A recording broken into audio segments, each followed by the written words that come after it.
Cricket ইতিহাসে সবচেয়ে উত্তেজিত ম্যাচ হলো ভারত ও পাকিস্তানের। এই দুই চিরপ্রতিদ্বন্দ্বী সবসময় শিরোনামে থাকে ম্যাচ ঘিরে। আবারও ভারত পাকিস্তানের মুখোমুখি হচ্ছে। বিস্তারিত প্রতিবেদনে। এশিয়ার দুই চিরপ্রতিদ্বন্দ্বী দল হলো ভারত ও পাকিস্তান। দুই দলে খেলা মানে ম্যাচের পরতে পরতে থাকে উত্তেজনা। সাম্প্রতিক সময়ে সীমান্ত সমস্যার কারণে দুই দেশের মধ্যকার রাজনৈতিক অস্থিরতার প্রভাব ভালোভাবে পড়েছে খেলাধুলায়। সাম্প্রতিক সময়ে আরও বেড়েছে, যার প্রভাব পড়েছে ক্রিকেট মাঠেও। সর্বশেষ এশিয়া কাপে দুই দলের মাঠে লড়াইয়ে ছিল দুই দেশের সম্পর্কের নেতিবাচক প্রভাব। ফলে ভারত পাকিস্তানের ম্যাচ ঘিরে বাড়তি উদ্বিগ্নতা তৈরি হয় ভক্তদের মধ্যে। দুই দেশের মধ্যে কোনো দ্বিপাক্ষিক সিরিজ না হওয়ায় জাতীয় দলের খেলা দেখতে অপেক্ষা করতে হয় এসিজি কিংবা আইসিসি ইভেন্টের জন্য। এবার জাতীয় দলের বাইরেও দেখা যাচ্ছে দুই দলের সাবেক ও বর্তমান ক্রিকেটারদের সমন্বয়ে হংকংয়ে অনুষ্ঠিত হবে সিক্সেস টুর্নামেন্ট।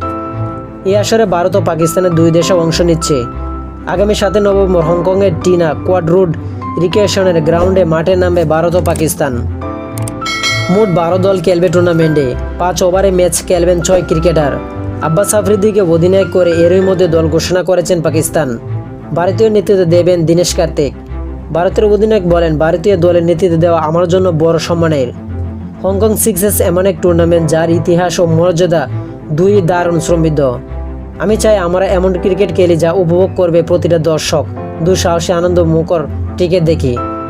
তো এই টিকিটারদেরকে 12টি দলকে 4টি গ্রুপে ভাগ করেছেন। গ্রুপ এতে আছেন আফগানিস্তান, নেপাল, দক্ষিণ আফ্রিকা। গ্রুপ বিতে আছেন অস্ট্রেলিয়া, ইংল্যান্ড, সংযুক্ত আরব আমিরাত। গ্রুপ সিতে আছেন ভারত, পাকিস্তান ও কুয়েত। গ্রুপ ডিতে আছেন বাংলাদেশ, হংকং, শ্রীলঙ্কা।